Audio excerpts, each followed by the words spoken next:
back here at Music Industry Blueprint Live, and I'm excited. I've known this gentleman for a long time, and he's going to have some valuable information for you.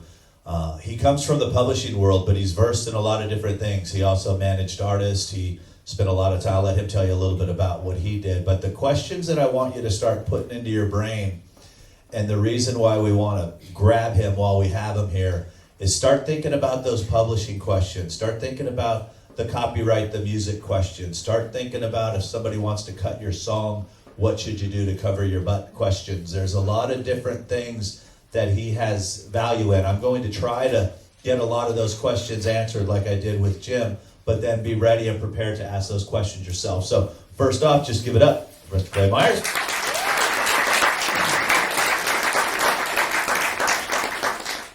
So tell me a little bit about how you got your start in the business, and what was your path to where it is that you're at right now. And we could skip as much as you want to skip, but whatever you think that's going to be relevant for them, because you've got a great background. Thank you, Rick, and thank you for inviting me here, and it's a pleasure to visit with you guys.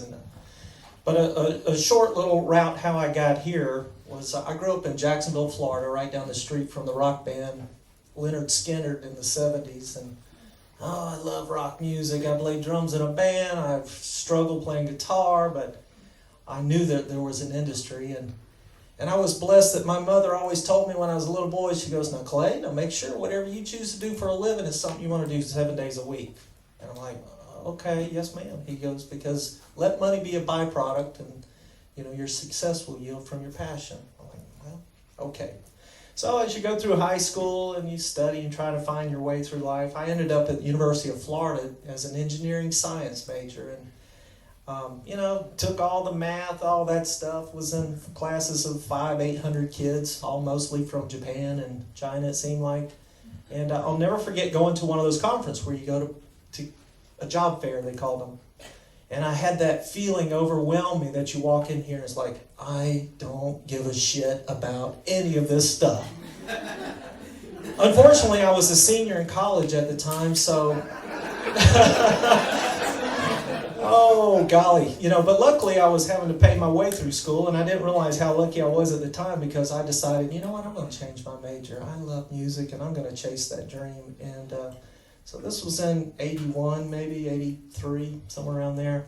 And long story short, and way before computers, but you had to research. How do you even find out? How do you even get in the business? I had no idea. But I knew what I think I wanted to do, and I searched out and ended up transferring to a great community that I just realized me and Rick have in bond is in Muscle Shoals, Alabama, and I absolutely love Florence, Alabama, Muscle Shoals, that whole area. Obviously some people know the area, but it was the hit recording capital of the world, proclaimed at that time. And they had a great little college. I went there and ended up deciding I wanted to get a music degree, commercial music. And then from there, once I graduated, I waited till my internship was right at the very end, because I knew that was the only way I was going to get a job.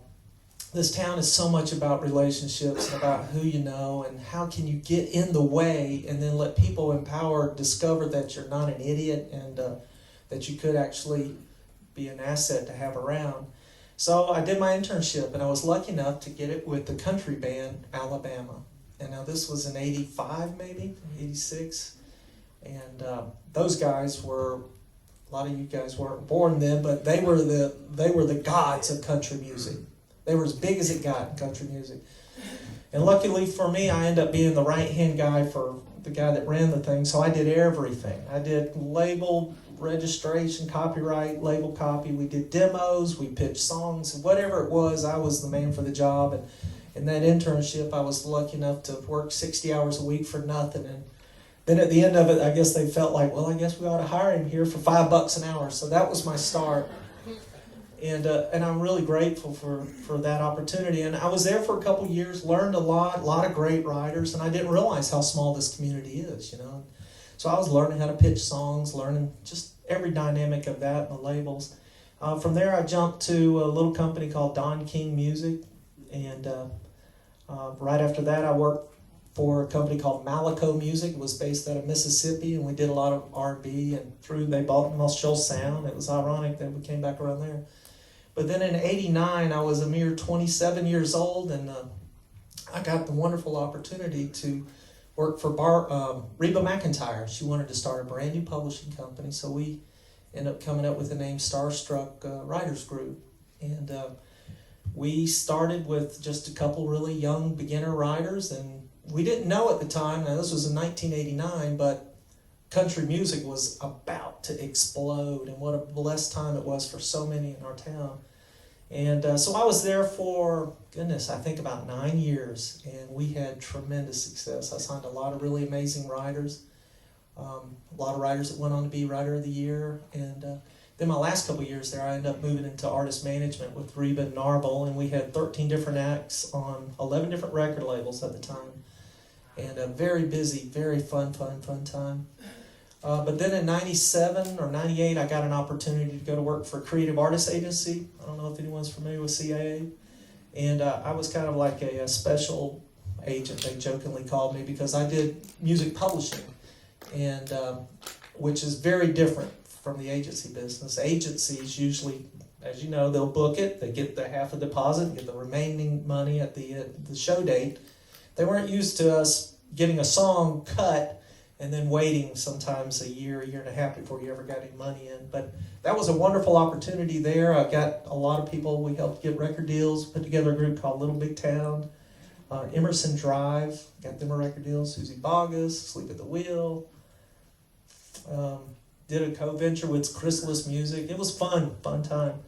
But then in 1992, I left there and started heading up the Roy Orbison Music Publishing Company. It was called Still Working Music. It was there for 10 years, signed a lot of amazing writers from Tommy Lee James. We've had 11, 12, 13 number ones. Liz Rose, who had a bunch of Taylor hits. We ended up having Song of the Year with Taylor, BMI, called You Belong With Me. Had a lot of different luck there. It has signed a young girl named Danielle Peck. We got her record deal. That's really when we first met with Borchetta's company.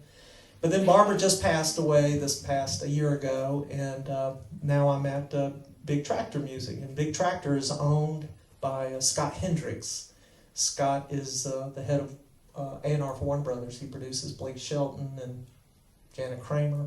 In fact, Scott just celebrated as a producer, and I don't know if it'll ever be done again, but he's had 50 number ones that he's produced in his career, which is a huge milestone, out of 11 different artists. 50, that's class. So that brings me up to date, and we have a lot of, I'm kind of retooling the tractor, as I call it. Got me a brand new pair of overalls, and I've learned how to get this diesel smell off my hand, But I've let go of more writers than I've signed. But currently I have a guy named Wade Kirby. He's the one that just got the 3 Tate Stevens cuts. We got the new Easton Corbin single. We just got 5 cuts with Craig Morgan. Just got a Trace Atkins cut. So we're pimps, is what I call it. We chase those hits. Chase them hard. So. Well, now you can see why I invited Clay and why I'm honored to be his friend. It's one of those things that, and what I'm trying to instill in you guys is that as you start building these friendships and these relationships, be very protective of them. I mean, real protective of them. Guard them.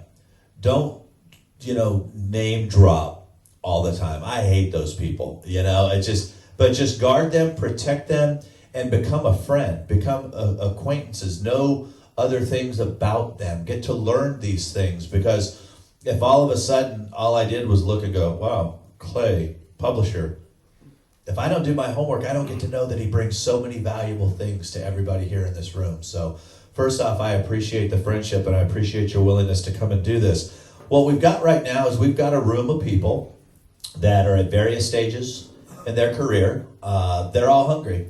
They've all invested in themselves to be here, which is you guys may not think it's a big deal when people invest in themselves, but I'm going to share something with you. Tomorrow we're hearing from an attorney, correct? That attorney's sitting over there as a student of the music business right now, learning everything that he can. And he's one of the best attorneys in the world.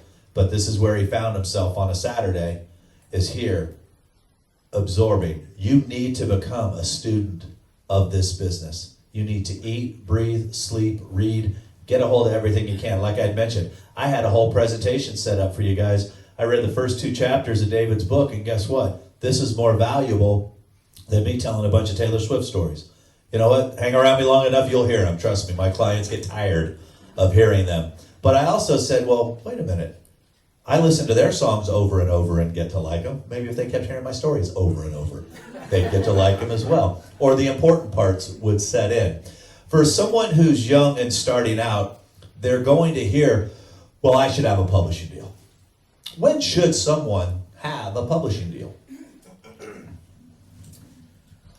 That you're paying for. Oh, not that I'm paying for? self-published. Hold on. Yeah, a lot of them are self-published. When should someone actually feel that they need someone other than themselves publishing deal? Well, I think everybody's on a different path, so everyone has a different need. You know, why do you need a publisher? Well, you know, there's a lot of really great benefits. I mean, there are some hit writers that don't feel like they need publishers, and then they go out and self-publish this after they've had hits, and then quickly realize, you know what, I'm not getting the activity, I'm not plugged into all the new things that are happening, I'm not one of the, you know, my stuff's not being presented.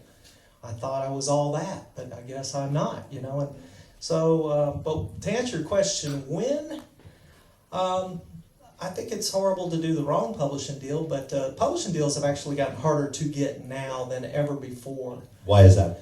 Well, back in the 90s, when we were starting, let's say Reba's company, I was 89, 91, you know, and what was interesting is record sales were selling so well that the money that you would make off, and there were so many labels back in those days. I remember in, I guess it was 97, there must have been 19, 20 labels in town. Today, what are the 3 majors and 2 really strong independents? Right. There's 5 telephone calls. But there was just easier to recoup the deals, so people would take chances. Probably, and I'm just assuming because you're all very aggressive in your career, there are probably several of you that may already have a publishing deal if it was the days back in the 90s, because there was a lot more need for it. Now, for me, I'm really slow to sign artists because I know that if they're going to require an advance, even if it's a small advance, it's still going to require an investment on demos and on time and sweat equity. That I'm a little hesitant because it's proof. If you don't make money, we definitely ain't going to make any money. So, you know, I don't know if I'm really answering your question. Well, I guess I think one of the things too is that what a publisher does. So I guess a lot of it, a publisher is going to handle your administration. They're going to pay for your demos. They're going to set up your co-writes. They're going to do a lot of those things. For those folks that might not be in a position, like you said, to where they can get it, what should they be doing to cover their butts right now as far as, you know, when they walk into a co-write and they are their own publisher? Maybe this is the angle we need to take. How many people here have publishing deals? 1, 2, 3, 4. Okay. How many people here would consider themselves self-published? Basically, you're doing everything yourself. Okay. So what should they be doing, you know, when they sit down in a co-write and all of a sudden, what information should they be getting from the other person? Where should they be registering? What should they be doing to cover their butts right now that most young artists probably wouldn't understand or do? I think it's good to, that's a really good question, but I think it's good to, you know, keep good records of your songs. Make sure you get your co-writer's information. Go ahead and affiliate with ASCAP or BMI if you're really doing songs and you're writing with other signed writers. Because for me, I don't usually seek out hooking my guys up with unsigned writers. One thing is, you know, if we do like the song and all of a sudden you want to control your portion of the publishing, well, goodness, we might have a $900 to $1,000 invested in a demo, and you know, and that can be expensive. And a lot of self-published people that have to lay down, even if they're a third writer, and lay down $300 for a demo. It's like going to the you know, the craps table in Vegas and going, oh, I got $300. We're going to roll it. We're going, you know, and, oh shit, I lost. And that happens. And so you need to. For me, it's really frustrating when my guys write with an unsigned guy and they can't even cover their end of the demo, but yet they want to be self-published. So, you know, that's something to take in effect. If you have a publisher that's really interested, maybe this is a chance to let them pay for the demo and invest in that song. It might just be a single song, but if they're passionate about it, then they could help you get it cut, and it can be a chip into a step to help you get to the next place. Okay, well, let's say they don't have a publisher, but they want to prove to you that they can cover their cost of the demo and they're worth you writing for. What would you be looking at? What can they show you to say, yes, I'm self-published, but I've got the funding, I've got the drive. I just have to trust and Okay. see where it goes, typically. And because, of course, now my guys have written with several unsigned writers, and we go down the way and see if we can make something happen. Let me ask you this question. This is going to jump off subject for a second. Would you ever consider, and I think this might have come up last session with Russell, let's say it's an unsigned writer, but you guys really dig the frickin' song and you think that it can be a hit. Would you approach them for a one-song publishing deal? Oh, yeah, definitely. Yeah. I think that will answer that question you wanted. Yeah. All right. All right, we're there. All right. But yeah, definitely. If I can tell you a story of a single song that I signed. There was a young girl named Liz Hengber. I don't know if anyone knows the songwriter Liz Hengber. I love Liz, and I gave her first publishing deal back in 1990, and she would come and see me. And she was from Brooklyn, New York, the home of country music. Yeah. And she didn't play guitar. She definitely couldn't sing.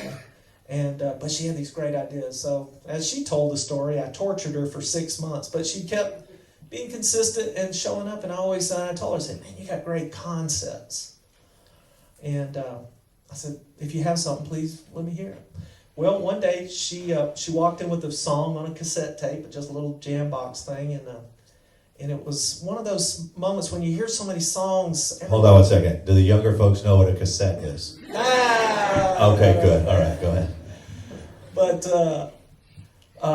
this song just hit me. I'm like, Liz, I tell you what, if I can get this cut, let me have it for 24 hours, and I'm going to play it for Reba McEntire, see what she says. Well, not to bore you with the story, because it's a wonderful story, but Reba just so happened to walk down my hall, and I'm like, hey, you got to, listen to this. So I played it for a couple times. She goes, don't let anybody hear it. I love that song. Well, this is like in November, December of the year, and Reba wasn't cutting until like April or something. But what happened, there was a huge, horrible, tragic accident with Reba's band in March of that year, and the whole plane went down, and like 8 or 10 members of our band passed away. It was really tragically sad. Well, that single song that Reba liked, we had no idea that was going to be the title of the album. And it ended up being Reba's biggest hit to that day. It was like 6 weeks, number one. It was called For My Broken Heart. And it spoke to the tragedy of that plane. So single songs, yeah, I'm all about them. So you're telling me that was someone who couldn't sing, couldn't play guitar, and wasn't even from Nashville? And that's a big 10-4. Everybody get that part? Okay. But she had drive. Now, this girl's got want to. Oh, no, She's absolutely. I very love want to. Smart and driven, and yeah, she's figuring it out, Here's another thing. You can't teach want to. Yeah. You either got it or you don't. And if somebody's constantly having to push you to do what's right for your career, you're in the wrong place. Side note. What else I get a lot of questions asked a lot is do you copyright when there are individuals like this? There's ways, and I think Carl will probably touch on this a little bit tomorrow, but I always get a lot of these artists are being told, oh, don't worry about copyrighting your stuff, or just have this, keep good records. Is there, without like saying poor man copyrights, is there a way they can do it? Because if they can't afford demos, they're obviously not going to be able to afford. How can they protect themselves that way in your world? Well, I think it has changed, because to copyright a song is so expensive now. Carl, how much is it is it $90 a song now? Or $45. That's expensive. Especially if you have a category. Yeah. So what we end up doing now, we have, my average writer will write anywhere from 80 to 150 songs a year. You start adding that up, it gets expensive. So what we typically do is we don't even file for a PA copyright until it's actually been cut. There's activity on it. It's going to be released.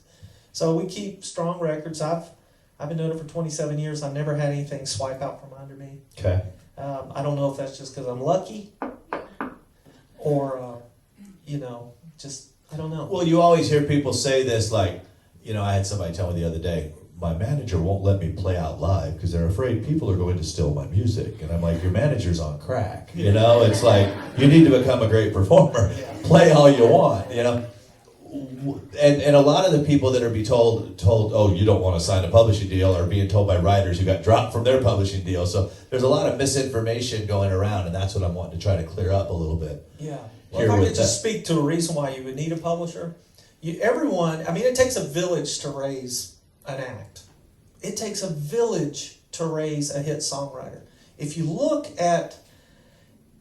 you really break down the chart, I kind of look at things and kind of analyze it because there are only so many finite targets that really, really matter. So when you break it down, you look who's writing the songs, you look who's producing the songs, you see what labels are going at, you know the A&R people, you just met Jim today. I mean, when you really get down to it, there's only about 45 or 50 people that even matter in my world. That sounds horrible for a business, but those are my targets. And really, when you narrow that down, you might get to about 20, 25 folks. I asked Missy Gallimore the other day, who is Byron Gallimore's wife, and she does all the A&R for Tim McGraw. And so we were chatting one day. I said, well, how many people do you really count on to find songs for Tim's record? And she thought about it for a minute. She goes, well, probably only 13. I said, well, I hope I'm one of the 13. She goes, oh yeah, you're definitely one of the 13. I'm like, phew. But think about it. Think about the odds. I mean, it's like it gets narrow, narrow, narrow.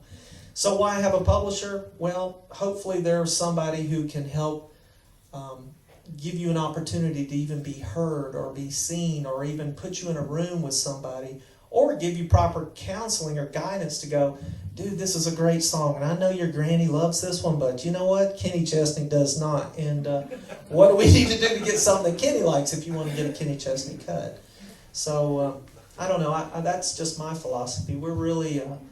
there's so many great, really knowledgeable publishers in this town right now, and a lot of really smart people who are all looking for the same thing, that 3 minutes of magic, Okay, so let's say that there's not a lot of advances that are available, or draws, as you call them, and there's not a lot of demo money that's available. Are there any groups in town that would represent a catalog of an artist that has those relationships to be one of the 45? You know what I'm saying? Because like what Jim mentioned earlier, is it's hard for him to take unsolicited material. I can guarantee you, if I listen to everybody's music in this room, that I could find a song that's probably worthy of being pitched right now, that in the hands of the right artist could do some damage with. Not to shamelessly plug it, but I just listened to a whole Lance Carpenter record that there were some great current, it sounded like they could be on the radio songs right now. He has a publishing deal, so he's in a much better category than somebody else. But I may listen to so-and-so's music over here and go, hell, they're just as competitive as Lance's songs that I just heard. How do they get them to somebody like you, or how do they get your expertise if they don't need the draw, if they don't need the demo money, but they need your mentorship and your guidance and your expertise? Can they have that conversation with publishers? I think one of my hit songwriters back in the day is a gentleman named Terry McBride. He was in a group called McBride and the Ride. Know them well. And I had Terry over at Still Working for 8 years, and we probably had 12, 14 Brooks and Dunn hits. And I love Terry because he's such a character, but I would always ask him, I said, Terry, how you doing? He goes, man, I'm just trying to stay in the way. So that I hang on to because I have to do the same thing. I mean, in our world of MP3, in our world of, I miss the days when we all got in the room and everybody exchanged music, and today it just dropped me an MP3. So a lot of times you can't get that good information back. So I'm telling you, stay in the way. There's this thing that I refer to as pleasant persistence. Pleasant persistence. Don't wear them out. Drop a hello. See them somewhere. Be courteous. But have a hit, and be confident that you have it. So, a lot of what I would like to talk about, if we even have time for that, is sometimes how I think and how I cast. We talked about it a little bit the other day, maybe. And I really do break it down. If you notice, go back to the chart and you'll see that there are probably only 40 or 50 dudes who are getting most of the cuts, maybe smaller than that. So as a publisher, if I don't have one of those guys as one of the top dogs, how do I get them with the top dog writers, or how do I get them with the artist? Those are my two focuses. So when I usually work with a young artist, I always preach to them. I said, well, you can't be all things to all people. So truly find out who you are and what you're really passionate about. And that seems to enlighten a lot of them. I had a friend of mine who had a record deal on RCA, but years before that, he'd come and play me songs, and I'm listening to him, and I can tell he's trying to write for whoever, I'm like, oh, that was cool, that was good. And I end up passing on him. Well, 2-3 years later, he ends up getting a record deal on RCA, and I was happy for him. And we always saw each other, stayed up, but we never worked closely together. And I see him at a record signing party, and he had just done like 80 radio interviews and press, you know how it goes. And he goes, man, I've been quoting you all day long. I'm like, oh, what? Dude, I've been quoting you all day long. I'm like, I'm thinking to myself, shit, what did I say? So I asked him, I said, well, what do you mean? What did I say? He goes, man, when I met with you years ago, you said something to me I never, ever forgot. I'm like, oh, okay, what was it? And he goes, man, you asked me after I played you all those songs, you asked me a question nobody's ever asked me before. And I'm like, oh, what was that? He said, man, do you like what you're writing? And he goes, I never thought about that. I was trying to write to please somebody else, but I never really liked what I was writing. And I told him, I said, well, that's right. If you don't like what you're writing, how are you going to guarantee somebody else is going to like what they're doing? So the only reason that seemed to ring a bell for me is when you're a young artist, and these guys who are writing and getting hits for everybody, they are breaking down and studying every dynamic of that act. Maybe some more than others, but they have a really strong grasp of what they're trying to write and why they're writing it for that act and what are the chances are. Now, a lot of them have been writing for years. If you notice, the average age for a songwriter today who's successful, I'm going to say the average age is probably 40, 42 years old. And that's not just because they're 42 and they figured it out and made relationships, but yeah, some of that is true. They have figured out how to write the song. Now the part is to figure out who is it for.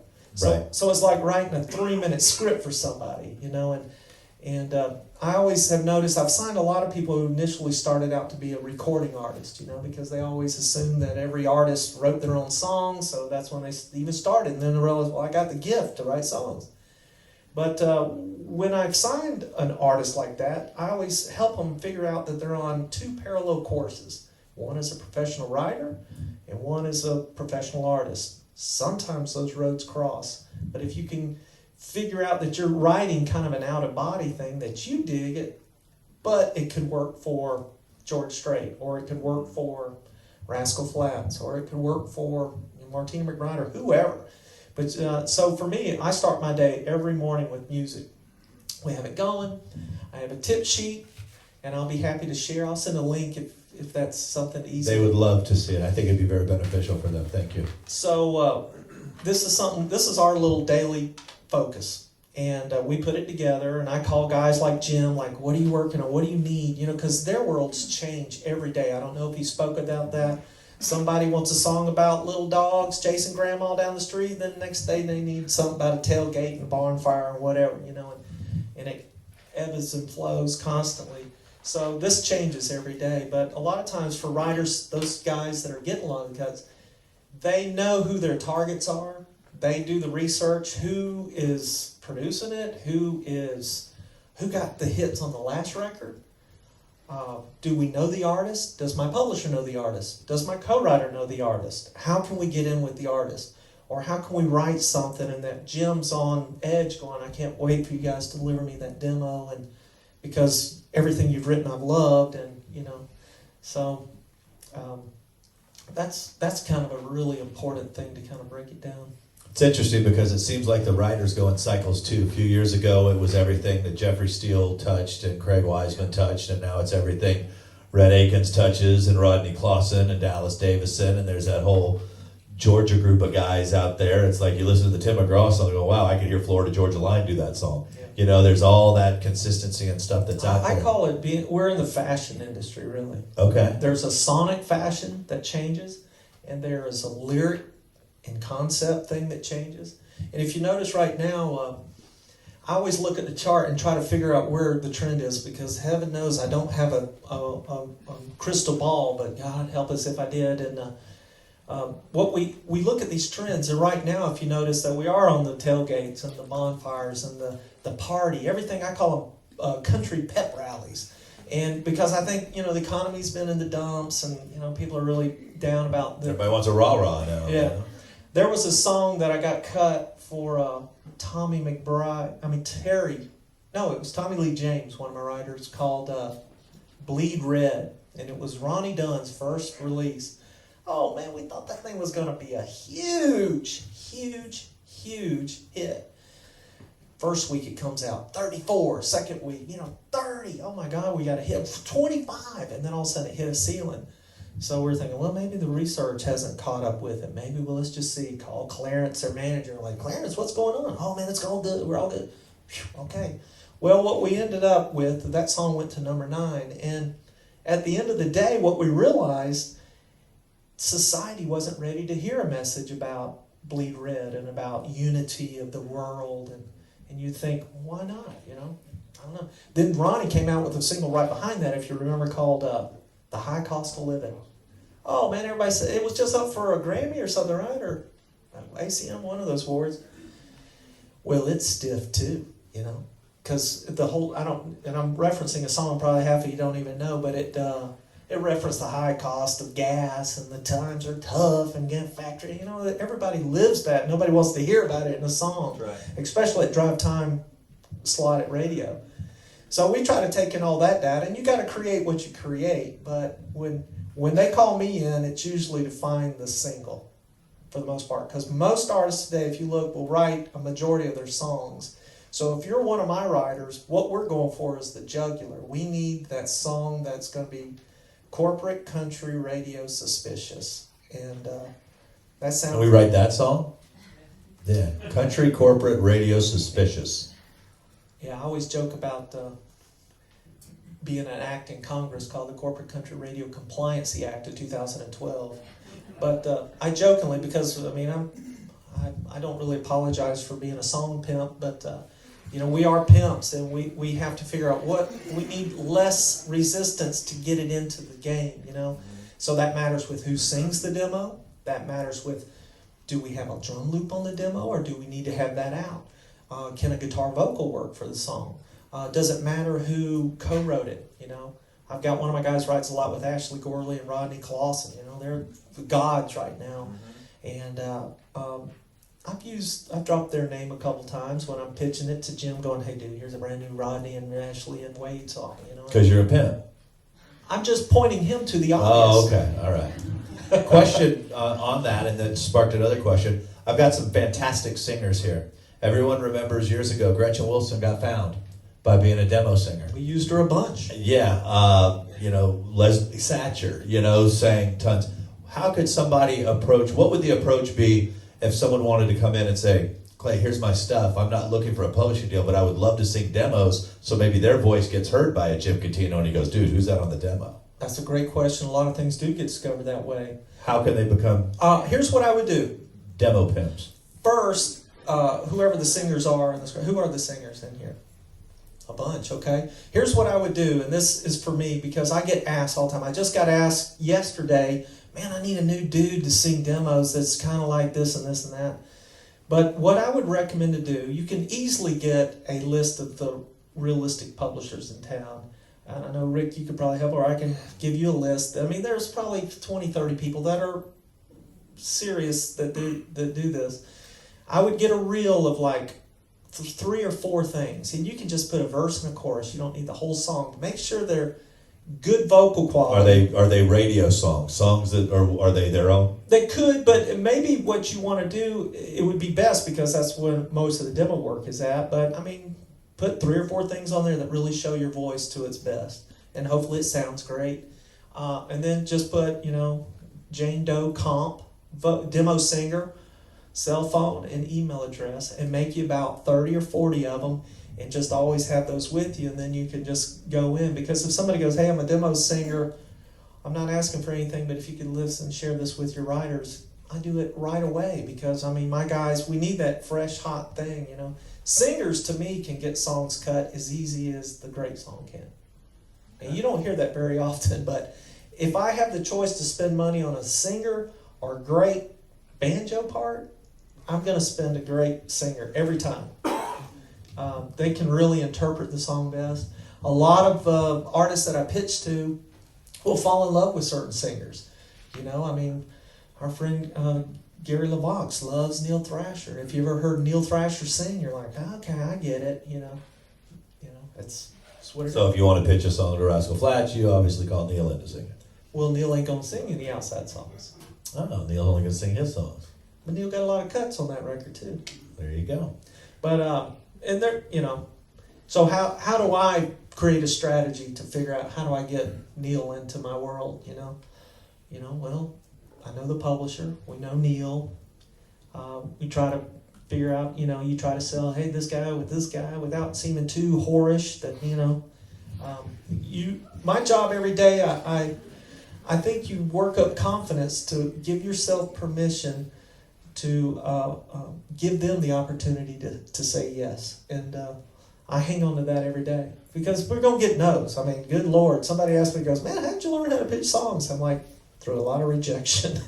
No, absolutely. If someone here wants to, and then I'm going to open it up for questions from you, I'm just trying to cover as much as what I hope you'd want to ask. If someone's going to get you a disc, how many songs and when is enough enough? I mean, you don't want to hear it because as most artists, almost every song you write is your best song you love. How often should they play that thing out before they come possibly burn a relationship with you? It's kind of a loaded question, but what's enough on a demo reel and when do you just stop coming? The last 5 weren't hits and I don't really have time to listen to your crap anymore.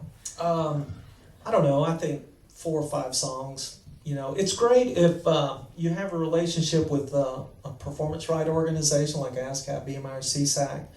And a lot of times they'll spend those early days to kind of help go, dude, you're way off. But they're friendly and can be very helpful. But when one of those guys give me a call, I don't just ask for a disc. I'll ask for a meeting and sit with them. Everybody listen, hear that part?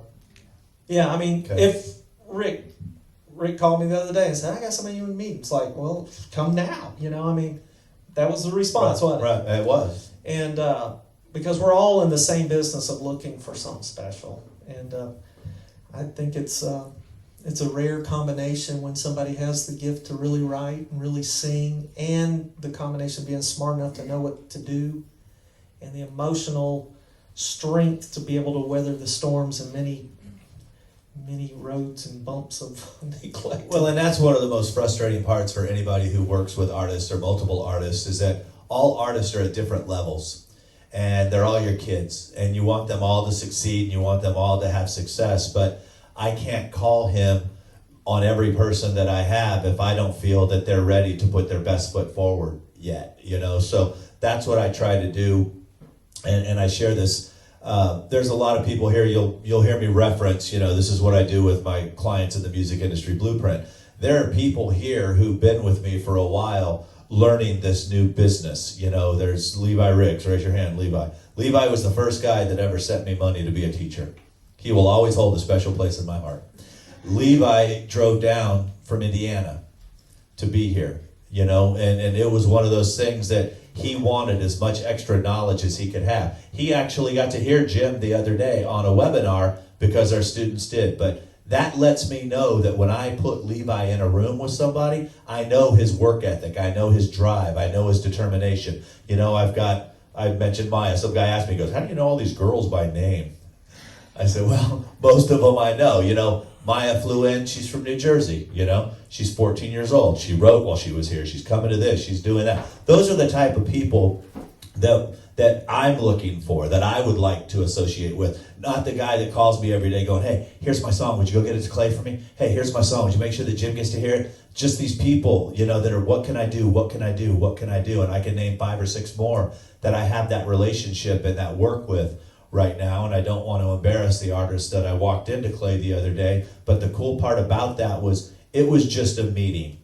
It was just, I'm in the neighborhood, want to get you. I think that this person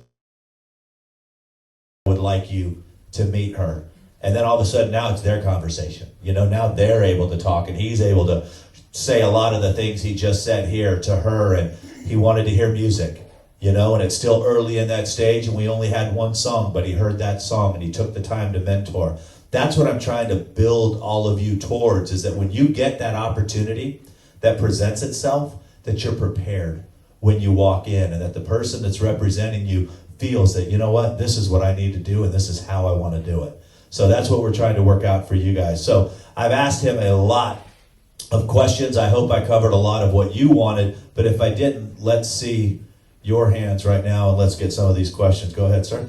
I just had a question, kind of a specific question. We're an already established band. I was kind of wondering if it's a little different maybe for a solo artist compared to a band trying to get publishing. If it's easier, harder, it's a different way to do it.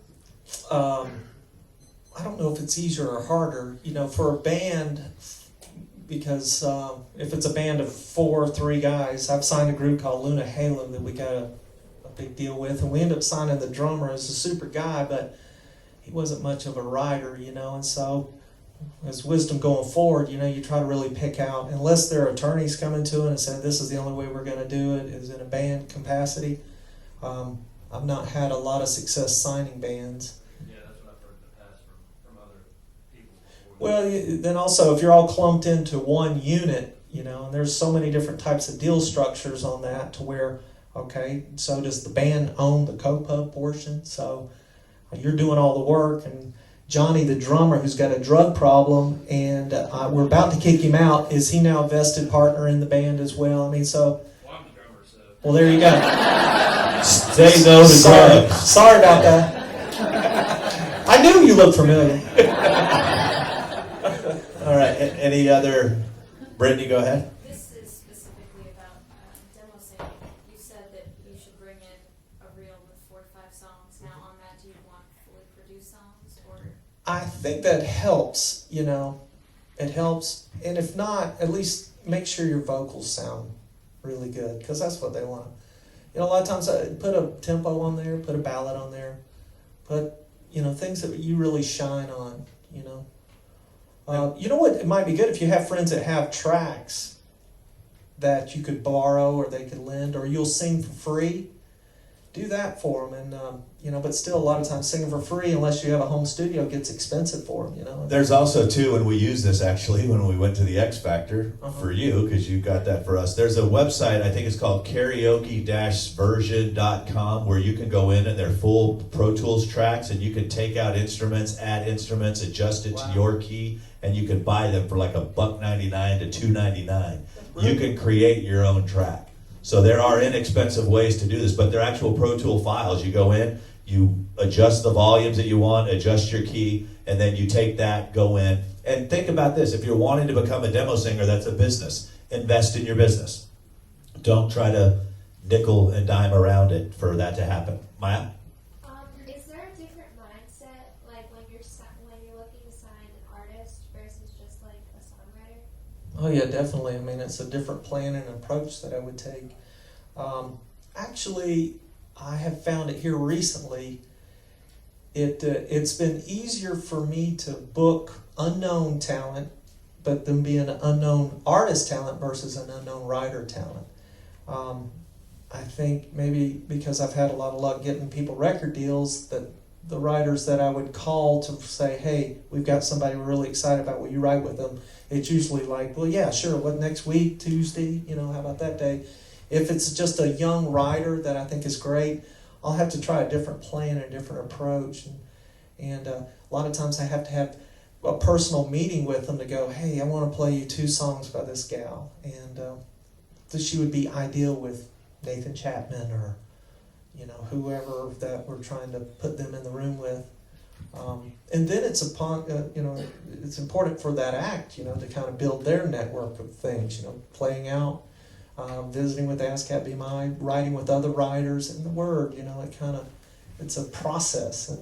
And another thing real quick on that with the younger writers, when you go into this room with adults, act like an adult, leave your phone in the car, don't chew your nails, don't do anything that makes you look like a kid, because most of these guys at the average age of 42 have teenagers at home they don't like, and we're going to try to bring one into their world. So it's very important because, you know, Clay mentioned this the other day when we were in the meeting, and I do the same thing. Right after I've sent somebody to write with someone, I get on the phone. How were they? Did they contribute? Did they bring ideas? Were they just sitting there acting like they didn't care? Were they polite? Did they know how to do these things? So the young people have it a little tougher because we're kind of holding them up to a different standard. But if you want to come play in this adult world, act like an adult, because that's what this is. We're not Disney.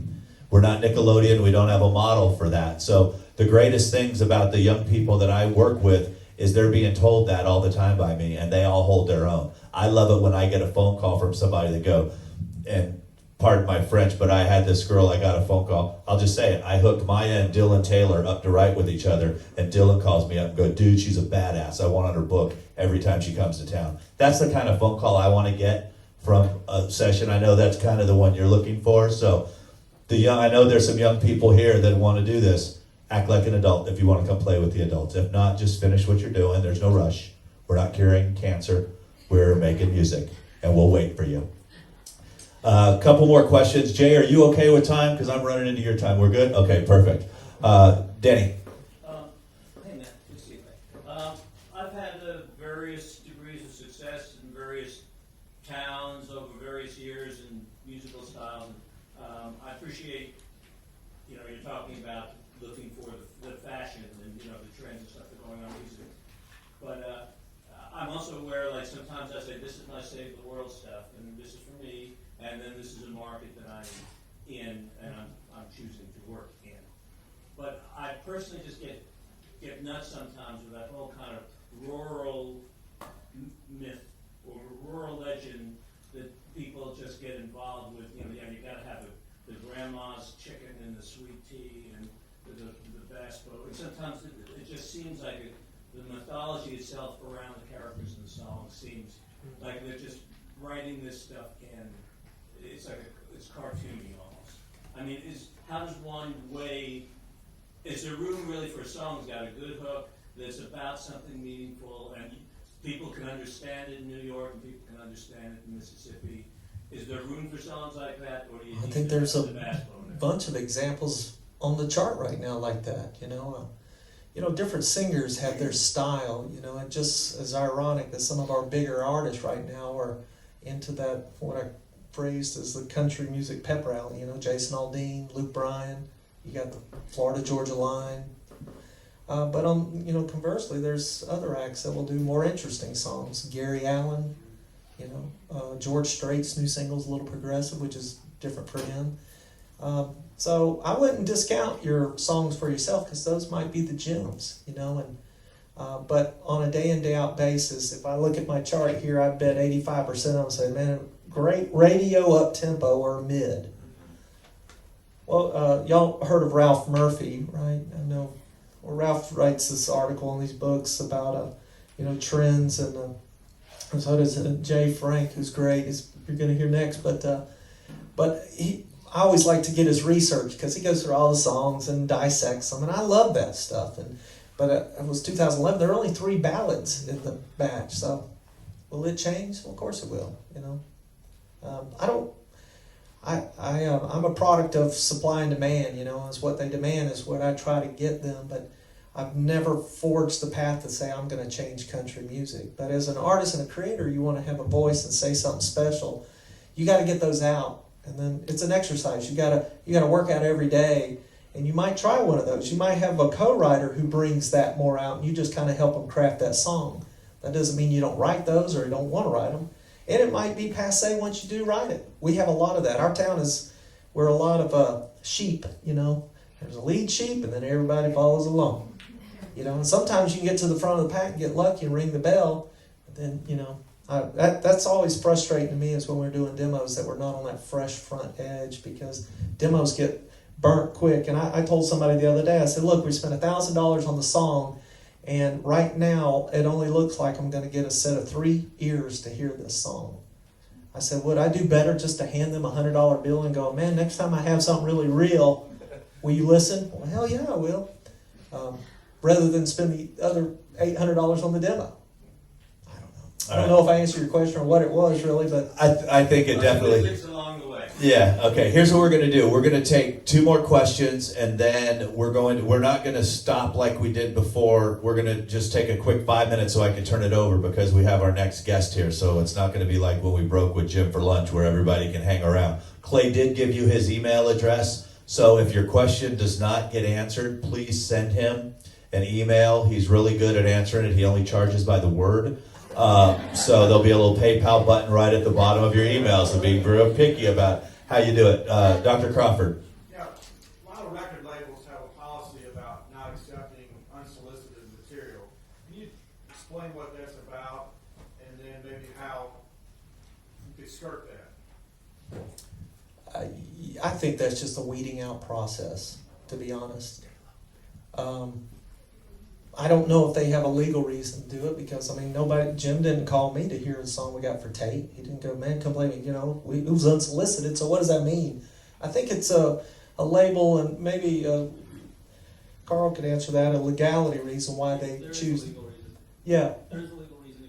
If they send a tape unsolicited and they never listen to it, but then coincidentally 6 months later they release a song that sounds almost identical, then they're open to a lawsuit.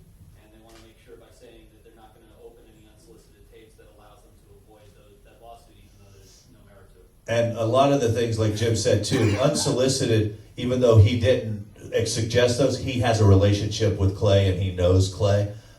He has a relationship with us. There's a lot of labels too. And I may have even seen this in one of your books about how you can call and they'll give you a code word to put on the envelope. So if the envelope comes in, it ends up over in a different pile, meaning that somebody they have talked to told them to send this so that they have that. But it's to protect their butt. I mean, when I was with Taylor, you don't know how many kids would come up and hand us music for her wanting to listen to it. Her dad would jump in like crazy, and it's like, send it to BMI, or send it to Sony ATV, send it to somebody other than Taylor to protect themselves. So let's get one more quick question, David. So back on the demo singing or whatever, if you've got something right now, how does one get that in front of someone like yourself? Well, you're just going to have to do your homework and find out who are the publishers, where they're at, and that will be unsolicited. So what you just have to pick up the telephone and go, I'm a young new singer in town, I've got a demo reel, do you mind if I drop it off? Okay. And they'll either go, yeah, sure, drop it off, or mail it, or just say no. Okay. But then you'll know. But I mean, there's a list of, got to be 30, 40, 50. And just do your homework. Yeah, same and thing. some of the Just do your homework. studios, I mean, like the Ruckus Room, the Legends, County Q. Find out the great studios and drop one off there to the studio guy, and make sure you have your information on there. And And most of these studios now all have Facebook pages. Go like them. Go be their friend. See what cuts they're doing, what acts they're working with. Start commenting on those things. Build that relationship that we talked about earlier, and then come in and become the pimp like he is and say, hey, by the way, I'm a demo singer and I'd love to, demo on some of your cuts. Let's, Candy, can you make it real quick? Okay. When you are looking for a demo vocalist, Oh, see, I struck a chord with that thing earlier. I'm so sorry. When you're looking for them, is it better for that vocalist to have a bunch of different genres that they're amazing at, or would you rather have a particular one that you're looking for? What I'm asking is, if you had other people pitching ideas, oh, I heard her do R&B, I heard her do country. well, if you're capable of doing those Yeah. different fields and genres, so you're a bit of a chameleon, put those on the reel. Okay. Here's my country. Here's my, Yeah, 'cause that's, here's my organic. Here's my Kobe Calais, vibe. Here's my, MP3s to your email. You gave us your email. Is it an MP3 thing or just a hey, how's it going, Clay thing or what? well, why don't you send me an email first? Okay, yes, sir. Goes back to that relationship thing. Also, too, don't send somebody a 12 megabyte thing that's going to crash their system. You know Have a what? little courtesy and respect on that part. So let's just to do some answer that, homework that needs to be What done. I would say is a lot of times if you got 4 or 5 songs, I like getting the email said I want to send you stuff, and but send me a CD with all your stuff so I can follow up with it. That way, I don't get a cluster of them in there, and I don't know how big our server is, to be honest, but I know with Jim, he's probably they almost prefer to pitch CDs because they get a bunch of junk. And there's so much technology now with Dropbox and file sharing stuff that you can do it. It's just have the courtesy to realize that you're trying to build a relationship. right now, honestly, you don't have anything that I want to hear until I get to know you anyway, because you're not going to get to, you know what, so just don't, that's what we're really trying to teach you, and Doak will get into this in the networking thing is, you know what, this is a guy who's getting a lot of hits right now. The worst thing you could do is ruin this relationship on your first date. If that makes any sense to that analogy, this is a very valuable asset that's just been placed in front of you. Handle it very delicately, okay? And then don't be weird if you get the thing going, wow, this guy just unfriended me on Facebook. You know? Shoot for to not have the unfriend. Let's put our hands together and thank Pledge.